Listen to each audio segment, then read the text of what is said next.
mamá o de papá quien fue a dejarte. Sin embargo, aquel ambiente que era totalmente nuevo estaba lleno de imágenes. Y allí el profesor o profesora intentaba hacernos entender cosas que para nuestra mente todavía era incomprensible de la manera más sencilla posible. Lo mismo hizo Dios cuando quiso explicar el plan de salvación para la humanidad, pues utilizó mucho material didáctico. Y cuando hablo de material didáctico, Dios también usó los 5 sentidos para que el ser humano pudiese comprender cómo llega la salvación hacia Él. En el santuario, nosotros vemos la escuela de Dios, donde nos ilustra con tantas imágenes la manera como nos salva. En el santuario podemos ver el ministerio de Cristo como sacrificio y como sacerdote. La primera parte ya tuvo su cumplimiento, obviamente en la cruz, pero la segunda parte de lo que nos muestra el santuario aún no culmina, porque ahora Jesús es nuestro sacerdote. La pregunta es, ¿eso quiere decir que todavía existe un santuario? Si el santuario terrenal ya fue destruido hace tantos años. Es verdad, pero sí existe un santuario celestial, porque las cosas que el pueblo de Israel vio era apenas una miniatura de la grandiosidad celestial. Bienvenido a este fascinante capítulo de Biblia Fácil, donde estudiaremos sobre la manera didáctica de cómo Dios enseña al ser humano el plan de salvación. Bienvenidos amigos, estamos listos para una jornada más, un programa más de Biblia Fácil y listos obviamente para poder abrir la Biblia y encontrar allí un mensaje extraordinario para nuestra vida. Antes queremos conocer aquí un poquito más a Francesco Lopos Paredes. ¿Es Lopos o López? López, toma el micrófono allí, por favor. ¿Cómo estás, Francesco? ¿Qué tal? Bien, muchas gracias. Me alegra. Tú eres licenciado en Comercio Internacional. Sí. ¿Es así? Sí, también hice varias carreras ahí, como periodismo digital después de acabar la carrera. Y bueno, quise saber más, informarme sobre la vida, sobre otras carreras, pero en fin. Qué bueno, me alegra muchísimo. ¿Tienes familia cerca a ti? Bueno, ahora aquí en Brasil estoy viviendo desde el 2013, ¿sí? Desde ahí he estado emprendiendo, ¿sí? En varias empresas. Luego de eso, ahora actualmente estoy con consultoría en comercio exterior. Qué bueno. Pero toda la familia está esparcida en partes como en España, Argentina y Bolivia. Qué bueno, Francesco. Nos alegra que puedas participar aquí del programa. Qué bueno que puedas estar aquí, hacer una pausa a tus diversas actividades para poder invertir tiempo en lo que realmente es tan importante para la vida como la salvación. Gracias por estar aquí con nosotros. Gracias. Gracias. Muy bien, vamos en este momento a entrar allí a nuestro tema de hoy y obviamente queremos, como siempre, ofrecer un curso bíblico para todos nuestros amigos que tienen interés en profundizar más su conocimiento sobre la palabra de Dios. Y el tema que hoy abordaremos está también aquí en esta revista, En Busca de la Verdad. Y puedes solicitarlo a través de nuestro número de WhatsApp, que es el +5512 9810 1460, o también puedes ingresar a nuestro sitio web estudielabiblia.com. Vas a encontrar este y otros tipos de materiales valiosísimos que van a enriquecer sin duda tu fe. Vamos al tema de hoy, santuario. Ya antes de abrir la Biblia, vamos a pedir que Dios nos conduzca en oración. Querido Dios, estamos listos para sumergirnos una vez más en este océano infinito de amor, de promesas, de enseñanzas para nuestra vida, que es tu palabra. Y hoy queremos comprender de qué manera nosotros encontramos la salvación en ti. Queremos entender la manera didáctica, los recursos que tú utilizaste para hacernos entender la gravedad del pecado, como también el costo de nuestra salvación. Y al entenderlo queremos aceptarlo en nuestra vida. Por eso suplicamos tu presencia una vez más entre nosotros, en el nombre de Jesús. Amén. Nuestro tema de hoy es el santuario. Una de las cosas interesantes que aprendimos en la vida es que algunas personas que alcanzan cierta popularidad, cierta fama y cierto poder en la vida, no se puede más conversar directamente. Ustedes ya vieron que los famosos o los hombres que tienen mucho poder, ellos siempre van a tener un representante. ¿Quieres hablar conmigo? No es directo, habla con mi representante. Y el representante, obviamente, es aquel que aproxima a ambas partes. Aquel que tiene la necesidad de contactarse con aquel ser humanamente inalcanzable. Eso es muy común dentro de nuestro mundo. Pero ustedes sabían que todo ser humano, no importa su condición social, económica, no importa su grado, su título, todos nosotros tenemos un representante. Y es el mayor representante de todos. ¿Quién es ese representante? Es Cristo. ¿Y qué cosa nos representa? ¿Por qué es el representante? Porque Él aproxima ambas partes. El ser humano pecador ante la presencia directa de Dios. ¿Y por qué Él llega a ser nuestro representante? Porque es el único que tiene dos naturalezas. Con una mano puede sostener al hombre y con otra mano al Padre, porque Él es Dios hombre, Jesucristo. Ahora, qué interesante es que cuando nosotros vamos hacia el santuario, entendemos cómo es que Jesús nos representa y por qué. Antes quiero mencionar que el tema del santuario es uno de los temas más fascinantes de la Biblia. En el Antiguo Testamento encontramos más de 90 capítulos dedicados solamente al santuario. Aquí en el programa de Biblia Fácil, nosotros ya hicimos algunas temporadas solamente para hablar del santuario, para que ustedes tengan idea lo profundo que este tema puede ser y lo reducido que es el tiempo que tenemos para hablar en un programa sobre tantos detalles del santuario. Así que hoy apenas nos aproximaremos a revisar algunos detalles, porque el propósito de este programa, del programa de hoy, es solamente entender la didáctica de Dios, la manera como Él nos enseña. Y nos enseñó a través de imágenes. Cuando nosotros revisamos el santuario, ahí vamos a encontrar que Jesús es nuestro intercesor. Y vayamos al primer texto de la Biblia, Primera de Timoteo, capítulo 2, versículo 5. Primera de Timoteo, capítulo 2 y versículo 5. Dice así el texto bíblico: porque hay un solo Dios y un solo mediador entre Dios y los hombres, Jesucristo, hombre. Ahora, ¿quién es el único intercesor? Aquí vamos a llamarlo representante, mediador, intercesor, puente, aquel que aproxima. No hay dos caminos. En ningún otro hay salvación, dice Hechos 4:12. Hay uno solo. Entonces, cuando yo quiero aproximarme a Dios, yo no necesito ir a María. Yo no necesito ir a Pablo.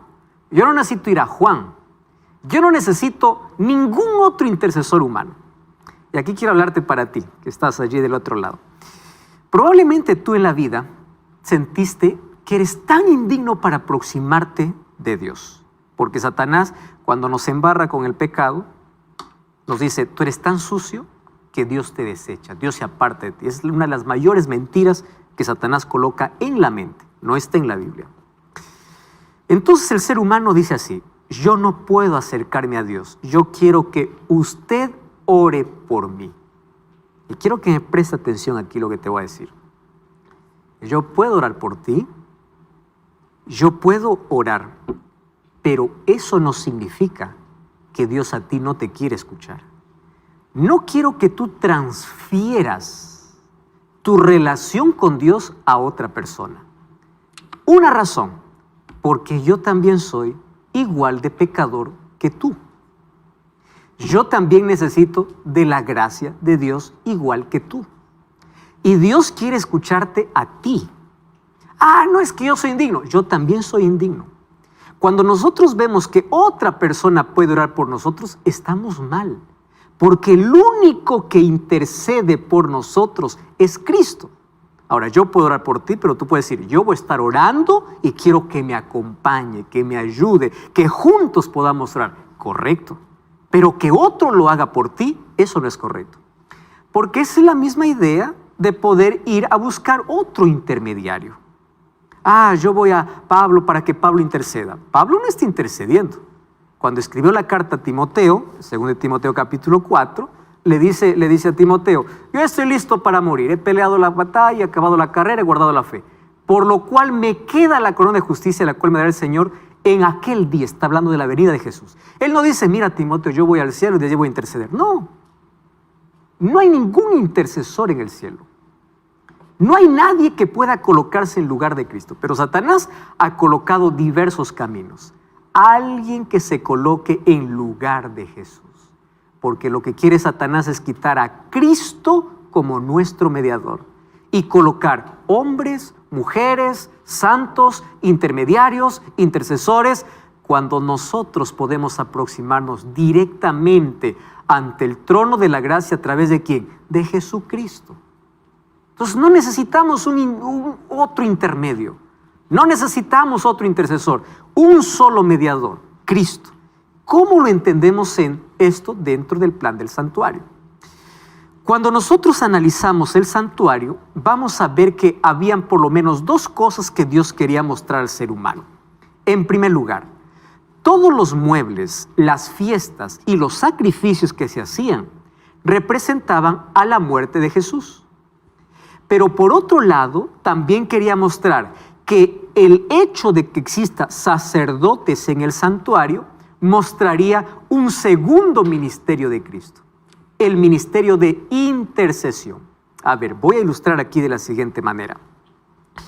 Cuando nosotros vemos el santuario era una tienda, una carpa que tenía 3 divisiones. La primera, la división del atrio, y todas las personas que reconocían su pecado solamente podrían entrar hasta el atrio.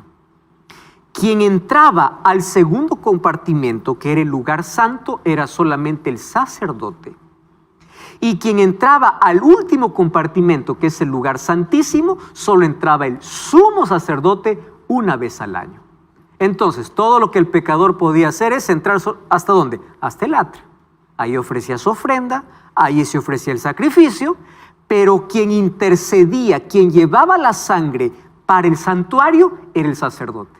Eso representa que Cristo se coloque en mi lugar para morir en mi lugar como sacrificio. Y eso tuvo su cumplimiento ¿dónde? En la cruz. Pero allí no terminó el ministerio de Cristo. Cuando Cristo se fue al cielo, ¿a dónde se fue? Al santuario celestial. ¿Dónde está eso? Eso vamos a verlo ahora en la Biblia. Vamos al libro de Hebreos capítulo 4, versículo 14 hasta el versículo 16. Hebreos capítulo 4, versículo 14 hasta el versículo 16. Presten atención porque esta es la mayor invitación que nosotros encontramos para nosotros hoy. Hebreos 4, 14 hasta el 16. Rebeca, ¿tienes el texto? Puedes leer.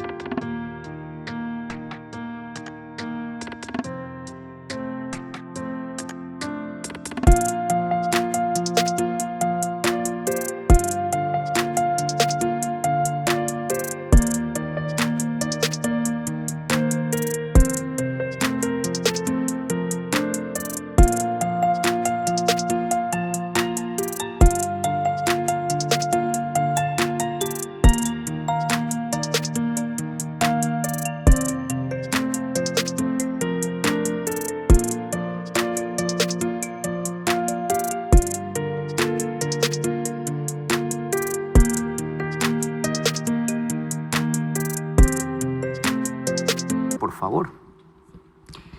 Por lo tanto, ya que tenemos un gran sumo sacerdote que entró en el cielo, Jesús, el Hijo de Dios, Aferrémonos a lo que creemos. Nuestro sumo sacerdote comprende nuestras debilidades, porque enfrentó todas y cada una de las pruebas que enfrentamos nosotros. Sin embargo, él nunca pecó. Así que acerquémonos con toda confianza al trono de la gracia de nuestro Dios. Allí recibiremos misericordia y encontraremos la gracia de Dios que nos ayudará cuando más la necesitemos. Muy bien. ¿A quién tenemos como sumo sacerdote? A Jesús. ¿Dónde está? En el cielo. No dice que alguien se acerque por ti, tú acércate. Y cuando te acercas a ese trono de la gracia, vas a recibir dos cosas. Tres cosas. Gracia, misericordia y socorro. ¿Cuándo sucede eso? Cuando nos acercamos a nuestro sacerdote o sumo sacerdote. ¿Quién es? Jesucristo. Vamos para ello a analizar, para entender esta invitación que hace aquí el escritor, cómo es que funcionaba el santuario. Déjenme hacerles un repaso muy breve de por qué Dios mandó construir un santuario. Cuando el pecado entró, abrió un abismo entre el ser humano y Dios. Dios ya no podía más comunicarse con el ser humano. Dios levantó profetas, eso ya vimos, a través de ellos vino la Biblia. Solo que Dios siempre quiso vivir con el ser humano. Es una de las cosas más lindas, ¿no? Dios siempre buscando al ser humano. El ser humano nunca busca a Dios, es Dios buscando al ser humano. Un día Dios le dice a Moisés, cuando ya los libertó de la esclavitud de Egipto, cuando está en el desierto, le dice así: hazme un santuario. ¿Qué cosa sería un santuario? Hazme una carpa para mí.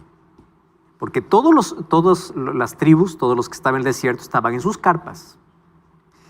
Pero le da una orden y le dice: hazme un santuario porque yo quiero vivir en medio de ustedes. Miren la compasión y la ternura divina. Yo quiero vivir con ustedes. Yo quiero que me hagas una carpa para mí. Y ustedes saben que las 12 tribus de Israel estaban divididas, obviamente, en 4 grupos. Cada grupo tenía 3 tribus. Y el santuario fue colocado en el centro del campamento. Y todas las carpas del pueblo estaban con la puerta ¿hacia dónde? Hacia el santuario. Entonces, cuando un israelita abría la puerta, ¿qué es lo primero que veía? Dios. Dios está con nosotros. Dios nos acompaña. Dios nos guía. Era el santuario que les daba seguridad. Entonces, el propósito es: hazme un santuario. Pero aquí hay un detalle importante. Vamos a Éxodo capítulo 25. Vamos al versículo 8 y versículo 9. 25, 8 y 9. Ahí dice: harán un santuario para mí y habitaré en medio de ellos. Versículo 9. Conforme a todo lo que yo te muestre, el diseño del tabernáculo y el diseño de todos los utensilios, así lo haréis. Miren el versículo 40 del capítulo 25. Mira y hazlo conforme al modelo que te ha sido mostrado en el monte. Entonces viene la pregunta: ¿qué modelo es el que vio Moisés y del cual tendría que hacer nuevamente una réplica allí en el desierto? ¿Qué cosa es lo que vio? Dios le mostró el santuario celestial. Porque lo que hizo Moisés aquí en la tierra es una maqueta, es una miniatura de la grandiosidad del santuario que existe en el cielo. ¿Cómo sabemos que Moisés vio el santuario celestial y lo que hizo en la tierra fue apenas una miniatura? Vamos a Hebreos. Miren lo que dice Hebreos. Hebreos capítulo 8, versículo 1 y versículo 2. Hebreos capítulo 8, versículo 1 y versículo 2. Dice así: ahora bien, el punto principal de lo que venimos diciendo es que tenemos un sumo sacerdote, el cual se sentó a la diestra del trono de la majestad en los cielos. ¿Qué dice el versículo 2? Ministro del santuario, de aquel verdadero tabernáculo que levantó el Señor y no el hombre. Cuando se refiere al tabernáculo que no levantó el hombre, ¿a quién se está refiriendo? A Moisés. Pero hay un santuario ¿dónde? En el cielo.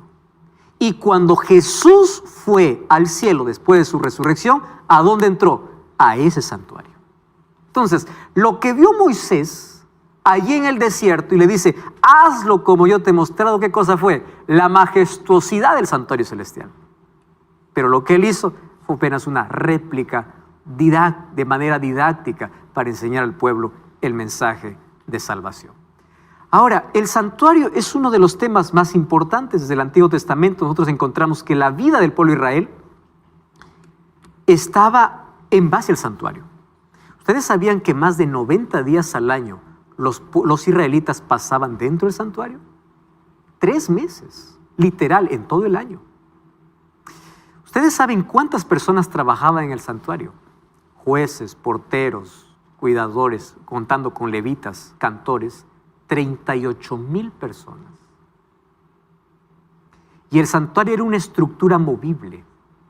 Mientras estaba en el desierto, se armaba y se desarmaba, solo por los levitas, que era la tribu que Dios eligió para dedicarse exclusivamente al santuario.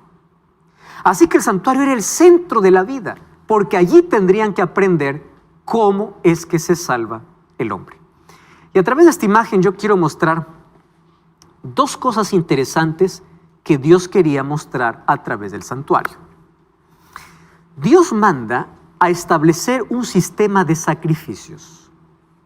Ese sistema de sacrificios se llamaba sacrificio continuo. ¿Qué es un sacrificio continuo? Algo que no podría ser interrumpido por nada. Continuo. ¿Y en qué consistía el sacrificio continuo?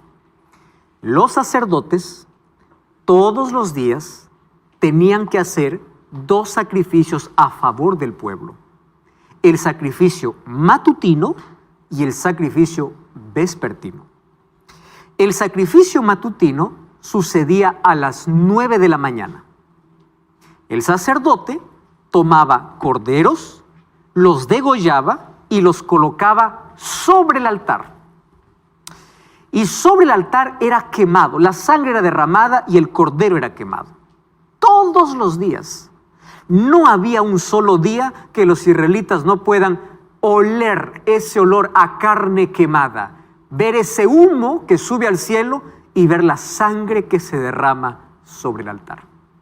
Todos los días. Era el sacrificio a favor del pueblo. ¿Desde cuándo comenzó el sistema de sacrificios? Desde el momento que Dios cubrió a Adán y Eva con pieles de cordero. Ustedes se acuerdan que cuando ellos quisieron solucionar su problema fueron a coser hojas de higuera. Eso no sirve para nada. Y quien hizo el primer sacrificio no fue Dios, fue Adán. Ustedes saben que Adán tuvo que ser partícipe del primer cordero muriendo. Y cuando murió ese cordero, ese animal inocente, él entendía que la muerte él lo merecía, no el cordero. Entonces, todos los días, 9 de la mañana y 3 de la tarde. Pero aparte, habían ofrendas específicas por el pecado. ¿Qué cosas son ofrendas específicas por el pecado? Había diferentes tipos de ofrendas, pero la ofrenda más común era la ofrenda del cordero. Vamos a poner la siguiente escena. Yo cometí un pecado, ofendí a Dios y yo reconozco mi pecado. ¿Cuál es la paga del pecado? La muerte. Y yo merezco morir. Pero como el santuario me enseña que alguien muere en mi lugar, yo me iba hacia el corral y tenía que elegir el cordero más perfecto, aquel que no tiene ni un solo defecto. Tomaba ese cordero en mis brazos, entraba hasta el atrio y allí me esperaba el sacerdote. Y cuando el sacerdote me esperaba y me veía con el cordero, sabía que yo venía porque había cometido un grave pecado. Y el sacerdote no me está preguntando, ¿qué pecaste? A ver, para ver si te perdono o no. No. ¿Saben lo que hacía el sacerdote? El sacerdote simplemente le daba el cuchillo a aquel que venía con el cordero. ¿Qué cosa hacía el pecador? Vamos a poner la imagen conmigo. Agarraba el corderito, lo colocaba allí en pie delante de mí, colocaba mis manos encima de la cabeza del cordero. Y cuando colocaba mis manos en el cordero, yo silenciosamente confesaba mis pecados a Dios. En silencio. ¿Y saben qué ocurría allí?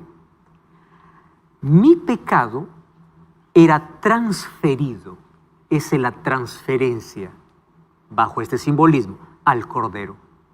Entonces, cuando yo confieso mi pecado a Dios, yo ya no soy más pecador. ¿A quién transferí mi pecado? Al Cordero. Yo merezco morir, pero ahora no muero más. ¿Quién va a morir? El Cordero. Entonces el sacerdote me daba el cuchillo y yo degollaba al Cordero. Y cuando degollaba al Cordero, colocaba sobre el altar, el sacerdote tomaba la sangre de ese Cordero y ¿a dónde ingresaba? Hacia el lugar santo. Y allí esparcía con la sangre bajo una cortina que divide el lugar santo y el lugar santísimo. Ahora presten atención. Mi pecado, ¿a dónde era transferido? Al Cordero. Ese pecado entraba ¿a dónde? Al santuario mediante la sangre del Cordero. Por eso es que había una fiesta en el año que se llamaba la fiesta del Yom Kippur o la fiesta de purificación. ¿Y en qué consistía? Era un día donde se celebraba una ceremonia y era un día de juicio. Y en ese día se limpiaba simbólicamente el santuario. ¿Por qué se limpiaba? Porque durante todo el año los pecados entraban a través de la transferencia por medio de la sangre del Cordero. Entonces el santuario se contaminaba. Yo era perdonado, pero el pecado quedaba como registrado. ¿Dónde? Adentro del santuario. Ese registro tenía que ser limpio. ¿Y por qué Dios estableció todo ese sistema? Para enseñarnos qué cosa es lo que iba a hacer Jesús después de morir. Porque Jesús también en el cielo iba a hacer una purificación del santuario. Y uno se pregunta, ¿cómo es que el cielo puede contaminarse si ahí no hay pecado? No hay pecado, pero existen nuestros registros de pecado. Cada vez que yo soy perdonado, coloca perdonado, pero mi registro está allí, de pecado. Y Dios necesita hacer esa limpieza. Miren lo que dice el libro de Hebreos capítulo 9, versículo 23. Hebreos capítulo 9, versículo 23. Es impresionante porque ese texto me aclara este asunto. Dice así el texto. Fue necesario que las figuras de las cosas celestiales fuesen purificadas. Ya no está hablando del santuario terrenal, está hablando del santuario celestial. Pero las cosas celestiales con mejores sacrificios. Claro, porque ¿cómo se limpiaba el santuario terrenal? A través de sangre de corderos. ¿Y cómo se limpiará el santuario celestial? A través de un mejor sacrificio. ¿Cuál es el sacrificio? El sacrificio que Jesucristo hizo. O sea, todo lo que se hacía en el santuario terrenal era una figura de lo que acontecería con el sacrificio de Cristo, porque Él representaba el Cordero, pero también con la otra fase de su ministerio, porque Él sería mi sacerdote y sumo sacerdote para hacer una limpieza de registro de pecados en el santuario celestial. A eso es lo que la Biblia lo llama de juicio. Para entender el juicio, necesitamos entender el tema del santuario. No cambies el canal, vamos a una brevísima pausa y ya regresamos. Biblia Fácil.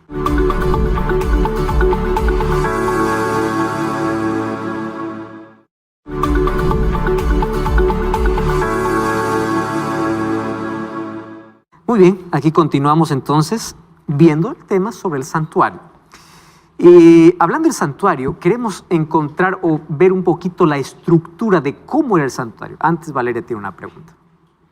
Sí, bueno, capaz que me salga un poquito del contexto, pero, a ver, habíamos leído una palabra acá, ya no me acuerdo cuál, porque ya leímos bastantes, donde dice, bueno, que no necesitamos un intercesor, tenemos que directamente hablar con Jesucristo. Uh-huh. ¿Por qué la Iglesia Católica busca poner intercesores, no? O sea, siento a veces que la Iglesia Católica le da más importancia a Nuestra Señora que a mismo Jesús, sí, y también colocando también a santos o personas que pasaron durante la historia y tal vez fueron importantes, sintieron la presencia del Señor, pero nada, o sea, las canonizaron, las hicieron santas. Valeria, lo que pasa es que en la Biblia nosotros encontramos un poder antagónico que se levanta en contra de Dios. La Biblia tiene varios nombres para demostrar ese poder, pero una de las más comunes se llama anticristo.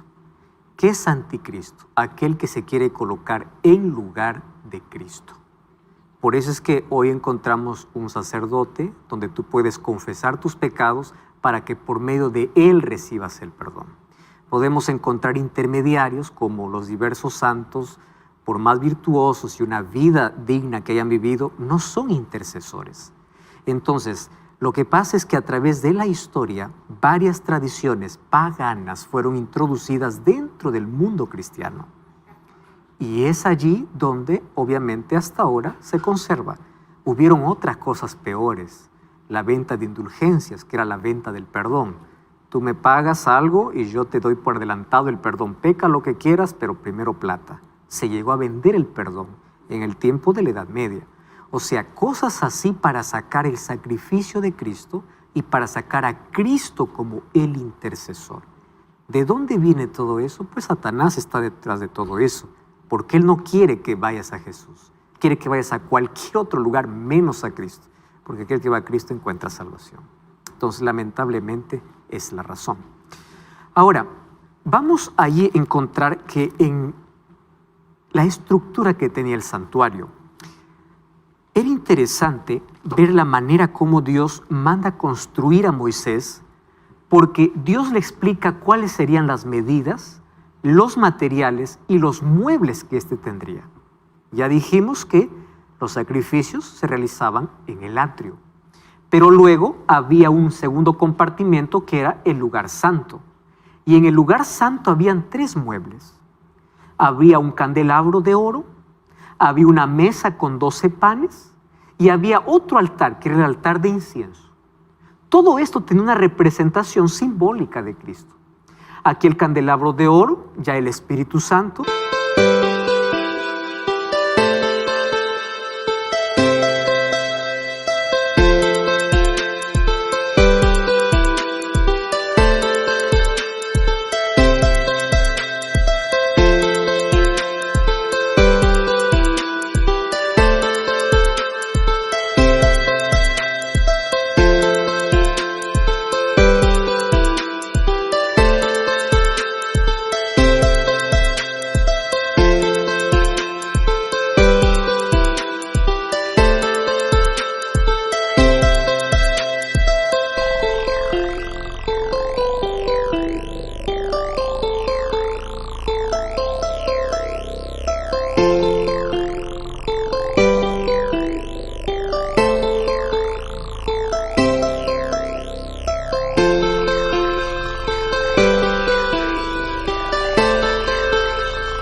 El pan, Jesús como el pan de vida, y aquí el incienso que representaba las oraciones de los santos.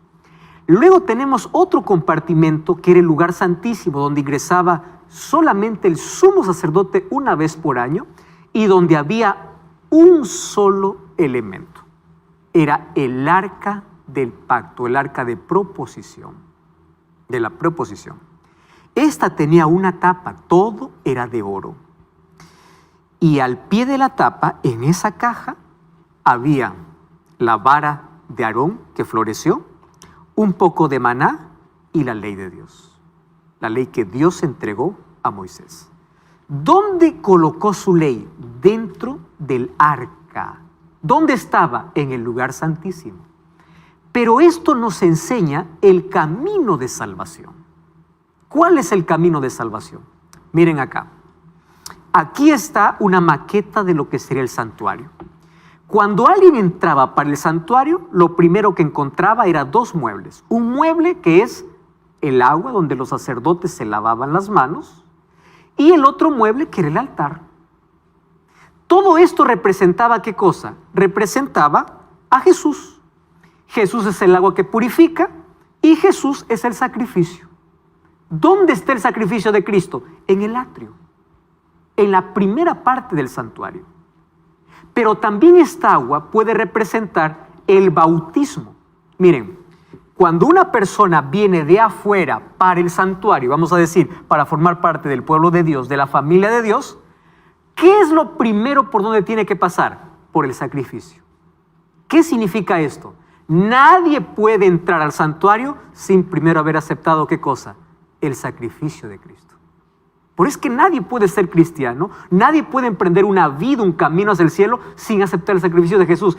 Eso es lo primero, por medio de la fe. Sin sacrificio no hay salvación, sin sacrificio no hay pan, no hay luz, no hay nada. El sacrificio de Jesús nos garantiza la entrada. Ahora estoy hablando del plan de salvación. ¿Qué sucede cuando una persona acepta el sacrificio de Jesús? Es bautizado. Y una vez que es bautizado, comienza una vida de santificación. Toda esta primera parte nosotros lo llamaremos el camino de justificación, donde acepto el sacrificio de Cristo y recibo el perdón de Dios. Pero Dios no solo me justifica, Él también me santifica.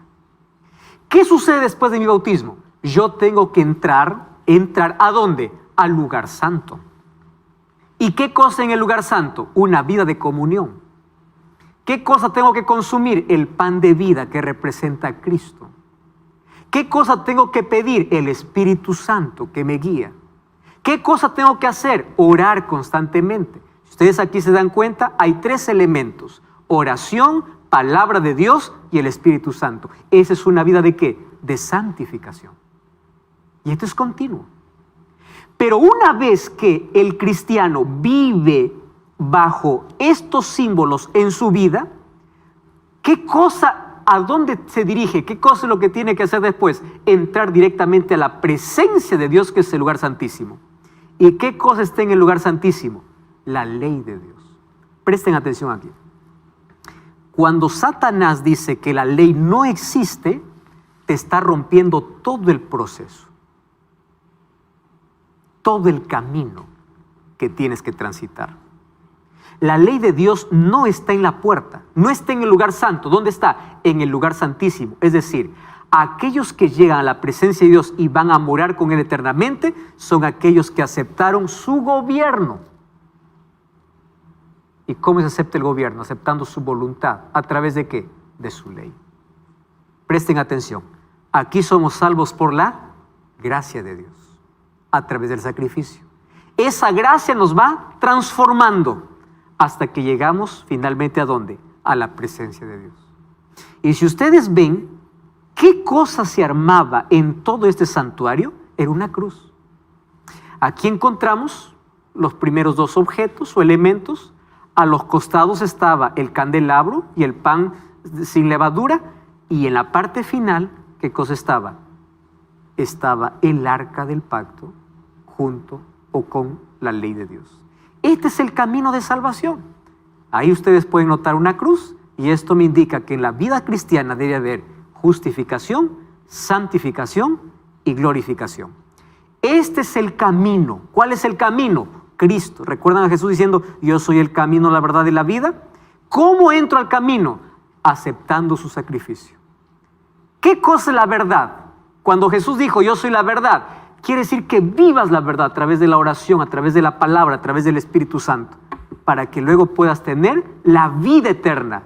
¿Qué cosa es la vida? Su ley en tu corazón. Ese es el proceso. ¿Dónde está mostrado? En el santuario. Ahora, yo les dije que ese santuario, como todos los días entraba sangre, era contaminado, porque quedaba registrado el pecado dentro.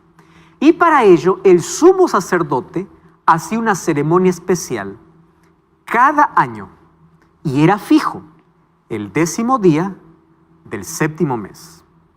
¿Cuál era el 7º mes judío? Era el mes de Tishri. Entonces, en el mes de Tishri, todo el pueblo se preparaba, porque el 10º día del 7º mes era un día de limpieza del santuario, pero también era un día de juicio. ¿Y por qué de juicio? Todos aquellos que no habían confesado sus pecados o no habían pedido perdón ni hubo arrepentimiento, ese día morían. Así que cuando el sumo sacerdote salía después de haber purificado el santuario, todo el pueblo celebraba, y ahí venía la próxima fiesta, que era la fiesta de la alegría, la fiesta de las cabañas, que era la última fiesta que el pueblo de Israel celebraba en el año. Pero antes, ¿qué cosa había? la fiesta de purificación del santuario, que representaba también un día de juicio. Para ese día habían algunas cosas interesantes. Venían 2 machos cabríos, echaban suerte, uno para Dios y el otro representaba a Satanás. Aquel que era para Dios era muerto porque representaba a Jesucristo. Con esa sangre el sumo sacerdote ingresaba hasta el lugar santísimo donde estaba el arca, donde estaba la ley de Dios. Y después de que Dios había aceptado el arrepentimiento de todo el pueblo, el sumo sacerdote salía cruzando el lugar santísimo, lugar santo, hasta el atrio. Cuando llegaba al atrio, mandaba que el otro macho cabrío que era destinado para Azazel vaya siendo llevado por alguien al desierto para que muera. Cuando es llevado para el desierto representa el milenio, donde Satanás quedará por 1000 años atado y finalmente será ejecutado. Ahí estamos hablando ya de las fases de juicio que en el santuario se revelaban de buena manera. Ahora, Jesús era el sacrificio, Él era la ofrenda, pero también el sumo sacerdote. Por eso es que dice el libro de Hebreos que después que Jesús resucitó, ¿a dónde se fue? Al santuario, se fue al cielo. Ya no es más el sacrificio, porque su sacrificio es una sola vez, ahora va a ser sumo sacerdote. Entonces, ahí viene nuestro desafío. La mayoría de personas y de iglesias solamente miran el Calvario, pero el Calvario no completa el plan de salvación. El Calvario es parte del plan. ¿Dónde Jesús continúa su obra? En el santuario. Nosotros no podemos mirar el Calvario sin mirar al santuario, porque en el Calvario vemos a Jesús muerto, pero en el santuario vemos a Jesús continuando trabajando a favor de la humanidad. ¿Cuál es la diferencia dentro de ese plan? Jesús en el Calvario dio su vida por toda la humanidad. ¿Pero por qué está en el santuario? Porque solamente se salvará aquel que aceptó su sacrificio en el santuario. Por eso recuerdan la invitación de Hebreos. Venid.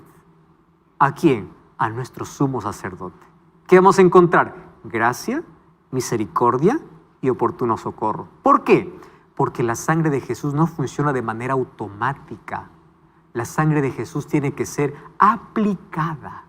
La sangre de Jesús tiene que ser aceptada por medio de la fe. Entonces yo me voy a Cristo y le digo, Señor, acepto tu sacrificio, quiero tu perdón. Él aplica su sacrificio en mi vida. Entonces, cuando yo me acerco al santuario, el sacrificio del Calvario tiene valor. ¿Por qué creen que muchos se perderán? Porque la mayoría no aceptó ese sacrificio. Y aunque su sacrificio era suficiente para salvar a todos, solo se salvarán aquellos que se aproximaron delante de Dios al santuario. ¿Mediante quién? Mediante Jesucristo. Por eso es la importancia de poder entender el asunto del santuario. Cristo como sacrificio cumplió la primera parte en el Calvario, pero ahora continúa ¿dónde? En el santuario. En el cielo está el santuario. Ustedes pueden verificar allí en el libro de Apocalipsis 14, 17, 15, 5, 16, 17, 11, 19. Dice que Juan vio el arca del pacto. Juan vio el santuario en el cielo. Porque el santuario real está en el cielo. Aquel que hizo Dios. Ahora, ¿por qué Dios hizo un santuario en el cielo? ¿Qué cosa para que en nuestra mente pueda estar bien claro ese asunto? El santuario es el palacio administrativo del universo. Digamos que la sede del gobierno de Dios. Es el centro administrativo cósmico. Es el centro de adoración universal. Pero hoy ese santuario también es un centro de juicio. Y la Biblia habla de juicio. Jesús habló de juicio. En el libro de Mateo capítulo 11 dice, ay de ti Corazín, ay de ti Betsaida, si en Sidón se hubiesen hecho los milagros que en ti se hicieron, hace tiempo se hubiesen arrepentido. Así que digo que en el día de juicio, Jesús está hablando de juicio. Y cuando se habla de juicio, 2 Corintios 5, 10, ¿saben qué cosa dice? Ahí 2 Corintios 5 dice, todos podemos comparecer delante del tribunal. Todos vamos a comparecer. Todos vamos a estar delante del juicio. Primera de Pedro 4, 17 dice que ese juicio tiene que comenzar por la casa de Dios. ¿Qué significa la casa de Dios? Por aquellos que creen en Jesús. Porque hay una primera fase de juicio que se llama el juicio investigador. Ese juicio se está realizando hoy en el santuario. ¿Qué significa juicio investigador? Todo aquel que dice creer en Jesús, hoy está siendo juzgado. Porque no todo aquel que dice creer se va a salvar. Entonces, ¿cómo es juzgado?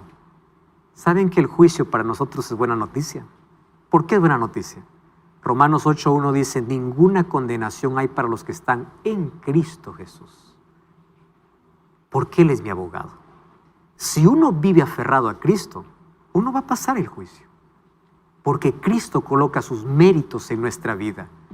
El libro de Juan 3:18 dice que aquel que cree en Cristo no es condenado, pero aquel que cree y vive con Cristo pasa este juicio. Y en este juicio se determina quién de entre los vivos, cuando Jesús viene, se salva y quién se pierde.